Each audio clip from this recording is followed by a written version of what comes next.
Brought to you by TechnoSpark 20 series smartphones.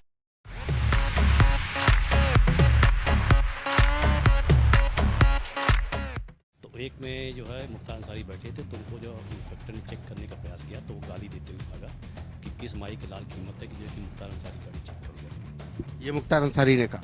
जी हाँ, inspector ने मुझे पहले बताया साहब इसमें जो AK-47 आप सब बच के रहिए, नहीं तब गोली चल जाएगी। तो उधर तब तक जो है वहाँ से गोली चल चुकी थी, तो मैं जो है अपने को बचा करके मुख्तार अंसारी ने गोली चला दी थी। बिल्कुल गोली चला दी। उसमें बंदी मतलब जेल का बंदी रक्षक मतलब जेल का सिपाही मुख्तार की गाड़ी में कर रहा था। क्या सिस्टम था मुख्तार का, ये कैसे? जो राइफल मिली थी वो कैसी थी? जो हम लोगों को बाद में नॉलेज हुआ कि साहब जेल के सिपाहियों को ये जो है क्या कहते हैं भैंस दिला दिया, गाय दिला दिया, उनके नाम से लाइसेंस बनवा दिया, उनको राइफल दिला दिया। मुख्तार अंसारी एक ऐसा नाम जिसने अपने बाहुबल और सत्ता के दुरुपयोग से कानून का मजाक बनाया और हालात ऐसे थे कि 60 से ज्यादा मुकदमे दर्ज होने के बावजूद मुख्तार अंसारी को अब तक सिर्फ 4 मामलों में सजा हो पाई है। हमारे साथ बात करने के लिए एक ऐसे पुलिस अधिकारी हैं जिनके ऊपर मुख्तार अंसारी ने हमला किया था, लेकिन उन्होंने मुख्तार अंसारी पर केस दर्ज कराया, गैंगस्टर एक्ट लिखवाया और उसी गैंगस्टर एक्ट में बीते दिसंबर महीने में मुख्तार अंसारी को 10 साल की सजा हुई थी। हमारे साथ बात करने के लिए उदय शंकर जायसवाल जी हैं। सर, यूपी तक से बातचीत करने के लिए आपका बहुत बहुत धन्यवाद। सर, ये क्या घटना थी, कहां पे मुख्तार अंसारी से आपकी मुठभेड़ हुई, किस तरीके से हुई, क्या हुए थे हालात? ये 27/2/1996 की घटना है। वहाँ पर डिग्री कॉलेज में इलेक्शन चल रहा था, तो एसपी की तरफ से न्यूज़ फ्लैश हुआ कि कुछ गाड़ियाँ हैं, अम्बेसडर गाड़ी है और तमाम गाड़ियाँ हैं, वो संदिग्ध लग रही, उनको चेकिंग किया जाए। तो चूँकि इलेक्शन चल रहा था, चेकिंग बहुत ज़रूरी था, तो मैं अपना फोर्स लेकर के और लंका चौकी पड़ता है, वहीं पर बस स्टैंड भी है, तो वहाँ मैं अपना कुर्सी लगा के बैठ गया और हमारी गाड़ी जो है थोड़ा सा गड़बड़ था, उसको हवा जलवाने के लिए ड्राइवर ले चला गया था और वहाँ पर इंस्पेक्टर थे, चौकी इंचार्ज वगैरह थे, सब वहाँ पर मौजूद थे, चेकिंग कर रहे थे, क्योंकि सबसे मेन पॉइंट वही था चेकिंग का। तो उसी दौरान जो है 2 गाड़ियाँ, करीब 4-5 गाड़ियाँ काफ़ी साथ आई, तो उनको रोकने का प्रयास किया गया। तो एक में जो है मुख्तार अंसारी बैठे थे, तो उनको जो इंस्पेक्टर ने चेक करने का प्रयास किया तो वो गाली देते हुए भागा कि किस माई के लाल कीमत है कि जो है कि मुख्तार अंसारी गाड़ी चेक करेगा। ये मुख्तार अंसारी ने कहा। जी हाँ। तो इंस्पेक्टर ने मुझे पहले बताया साहब इसमें जो AK-47 आप सब बच के रहिए, नहीं तब गोली चल जाएगी। तो उधर तब तक जो है वहाँ से गोली चल चुकी थी, तो मैं जो है अपने को बचा करके मुख्तार अंसारी ने गोली चला दी थी। बिल्कुल गोली चला दिया था उसने, और जब गोली चलाया तो हम भी अलर्ट होकर अपना जो है गोली हमने चलाया। और उसमें सौभाग्य था कि इन दोनों गाड़ियों के बीच में, मतलब 2 गाड़ियां मुख्तार के काफिले की, गाड़ियाँ मुख्तार की गाड़ियों थी, तो उसके बीच में एक ट्रैक्टर आ गया, जिसके कारण हम लोग बचे। तो क्रॉस फायरिंग में जो है एक को गोली लगी और हमने मैंने जो है इंस्पेक्टर को मना कि कोई गोली नहीं चलाएगा, क्योंकि पब्लिक है, भीड़ भाड़ ज़्यादा है, बस स्टैंड है, तो यहाँ पर कोई भी किसी को भी गोली लग सकती है। तो हमने जो है इनके टायर को एम करके गोली चलाई, ताकि हम जो है इनके टायर को पंचर करके और इनको गिरफ्तार कर लें। इसके बाद ये जो है जब टायर को मैंने बस्ट किया, पंचर किया, तो ये गाड़ी लेकर के आगे भागा। पंचर गाड़ी?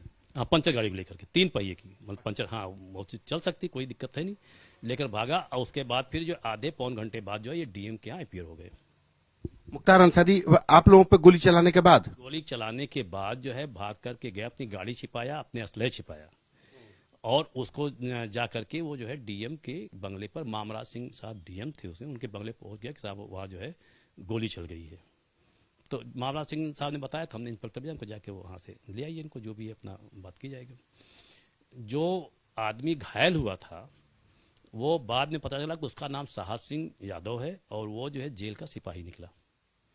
तो वो मुख्तार की गाड़ी में था? हाँ, उस पर कूदा कोई। तो उसमें जब ये जेल भी पास में ही है, बस स्टैंड और उसके पहले जेल है।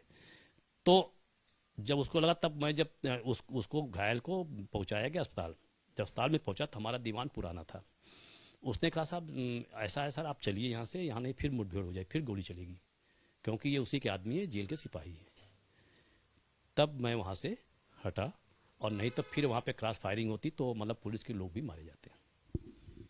उसमें बंदी मतलब जेल का बंदी रक्षक मतलब जेल का सिपाही मुख्तार की गाड़ी में कर रहा था, क्या सिस्टम था मुख्तार का, ये कैसे?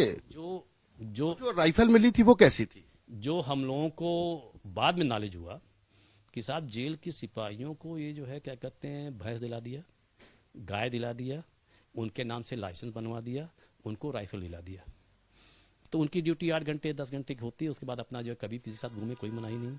राइफल चूंकि उनकी लाइसेंसी है तो लेके चल सकते हैं। ये सिस्टम इसने बना रखा था, इसी कारण इसको जेलों में सुविधाएं मिला करती थी। तो जो जेल का सिपाही था वो भी क्या अपनी लाइसेंसी से लेकर के पकड़ा गया था? नहीं, वो उसका वो एक तो उमाशंकर सिंह का उमाशंकर यादव का राइफल था जो कि किसी और आदमी के पास बरामद हुआ। कई गाड़ियां थी उसमें, अब इतना तो नंबर याद नहीं है हमको, लेकिन एक इम्पॉर्टेंट चीज ये है कि जो एक गाड़ी जिप्सी बरामद हुई थी वो पहले अतीक अहमद के नाम थी। वही मेरा सवाल था कि ये जो दूसरी गाड़ी थी इसका क्या नंबर था और उसका प्रयागराज से क्या कनेक्शन है? हाँ, ये थी यूपी 70D 4525 जिप्सी थी। तो ये पहले फर्स्ट ओनर थे अतीक अहमद, बाप का नाम के फिरोज अहमद, और ये करबला GT रोड इलाहाबाद का पता था। उस गाड़ी को इन्होंने बेचा जो है सुरेश चंद्र शुक्ला को, जो कि तेलियरगंज गल्ला मंडी तेलियरगंज के रहने वाले थे। उसके नाम से गाड़ी थी और वो बरामद पकड़ी गई जो है गाजीपुर में। ये वही अतीक अहमद हैं जो माफिया अतीक अहमद? जी हाँ, सेम अतीक अहमद है। पता तो वही है, पता वही है, वर्दियत वही है।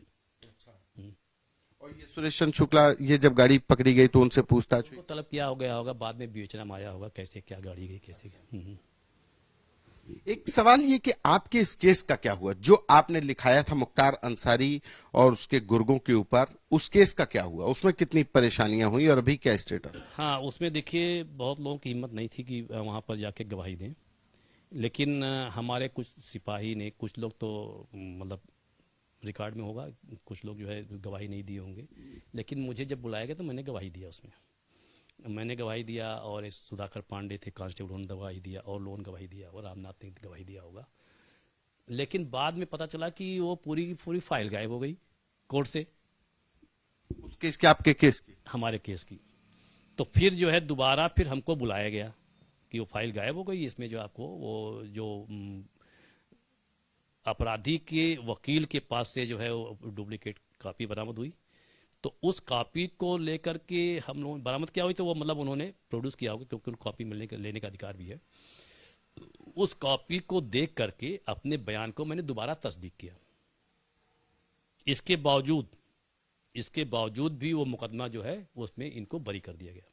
वो मुकदमा छूट गया जो आपके ऊपर गोली चली? वो मुकदमा छूट गया, बरी हो गया। तो उसके बाद फिर DMSP ने, फिर जो शासकीय अधिवक्ता ने उस पर लेटर बनाया कि साहब ये जो मतलब इनको छोड़ने का जो आदेश है वो गलत है, इसमें हाई कोर्ट में मामला शायद पेंडिंग है। अभी भी वो केस पेंडिंग है? संभवतः अभी तक पेंडिंग है। हाँ, अभी मुझे ज्यादा डिटेल नहीं मालूम है क्योंकि हम लोग अब रिटायर हो गए हैं तो ज्यादा जानकारी होती नहीं है, और जानकारी आप लोग जानकारी करेंगे तो मालूम हो जाए कि उसका क्या हुआ। अभी तक केस। एक चीज ये बताइए कि कृष्णानंद राय हत्याकांड मेन केस बरी, रुंगटा अपहरण हत्याकांड मेन केस बरी, आपके ऊपर पुलिस पार्टी के ऊपर हमला, पुलिस के अधिकारी के ऊपर जानलेवा हमला, फायरिंग, वो केस बरी।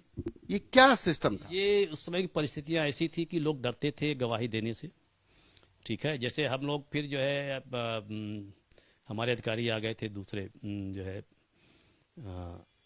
तो उन्होंने फिर ये निर्देश किया कि जा करके हम लोग चेकिंग करें, जो जेल पर जा करके जो मिलने जा रहे हैं, जो पैसा पहुंचा रहे हैं, उनकी चेकिंग की जाए।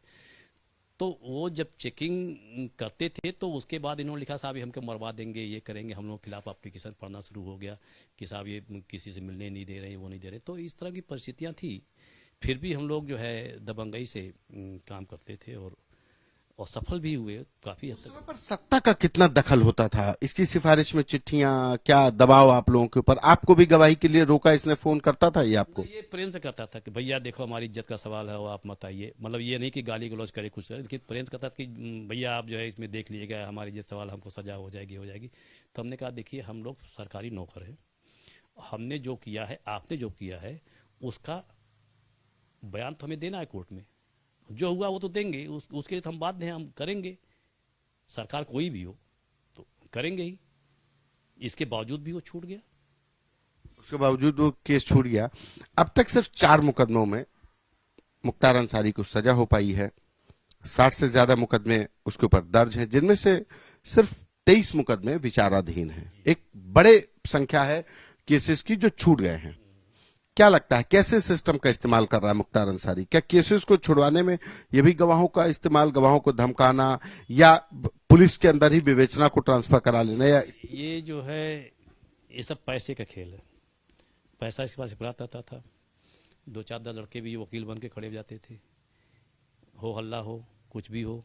दोबारा जब मैं अपना बयान दर्ज कराने गया तो जैसे ही मुझे देखा चौंक गया कि जो है कि मुख्तार चौंक गया कि अरे भैया आप फिर आ गए। तो हमने कहा भैया मुझे तो मजबूरी है, नहीं आऊँगा तो मेरे खिलाफ वारंट हो जाएगा, मुझे जेल भेज देंगे।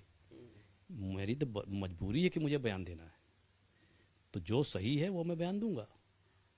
उसको लगता था आप धमका करके, जो समझा करके आप नहीं आएंगे? धमकियाँ तो हमारे पास थी, हमारे घर पर भी फोर्स लगी थी, करीब 1 सेक्शन पीएससी लगी थी, फिर उसके बाद गार्ड लगी थी, हमारी दीवार ऊंची कराई गई, जो है बाउंड्री ऊंची कराई गई।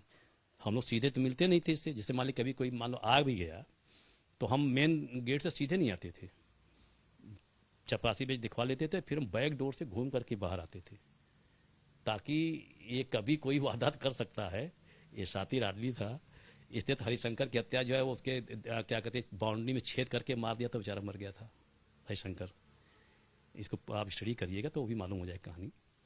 बहुत ज़्यादा डिटेल तो मैं नहीं बता सकता हूँ, लेकिन याद है। एक चीज बताइए कि आपने मुख्तार अंसारी को भी मतलब इतना इन्वेस्टिगेट किया, उसको इंट्रोगेट भी किया। आपके हिसाब से अतीक अहमद और मुख्तार अंसारी, इन दोनों में ज्यादा खतरनाक कौन है? मुख्तार अंसारी। मुख्तार अंसारी। अतीक का तो एक बार भरोसा कर लोगे, इसका भरोसा नहीं कर सकते आप, कभी भी नहीं करना चाहिए, और किसी को भी नहीं करना चाहिए। इतने सालों से जेल में है, अभी भी इसका सिस्टम काम कर रहा होगा? आप देखिए जजमेंट के बाद भी वो क्या कहते हैं शेर व शायरी कर रहा है, तो कहाँ ऐठन कहाँ गई? एक आदमी अगर मान लीजिए कि चलो ठीक अपराध किया, राजनीति में आ गया, तो सीधे शरीफ बन करके भी राजनीति कर सकता है, लेकिन जिसके माइंड में फितूर है वो कहाँ से इस चीज को जो है छोड़ देगा? मुख्तार अंसारी खतरनाक अभी भी खतरनाक है। और मुख्तार अंसारी ज्यादा खतरनाक तो जो उसका बड़ा भाई है, जिसके संरक्षण में पलता रहा है। उनको सजा हो जाने से आप समझिए कि इनकी एक कमर टूटेगी भी, नहीं तो वो तो पूरा बैकिंग वही करते थे। एमपी थे, एमएलए रह चुके हैं, ये भी एमएलए रह चुके हैं। तमाम चीजें ऐसी हैं जो कि मतलब जनता को मालूम है लेकिन कह नहीं सकती। धन्यवाद। ये हमारे साथ उदय शंकर जायसवाल, जिन्होंने मुख्तार अंसारी से गोली भी चलाई और मुख्तार अंसारी को सजा भी दिलाई। लेकिन इनका कहना है कि मौजूदा हालात में अगर अतीक अहमद और मुख्तार अंसारी के बीच में कहा जाए तो मुख्तार अंसारी ज्यादा खतरनाक है। कैमरा पर्सन रोहित के साथ संतोष कुमार,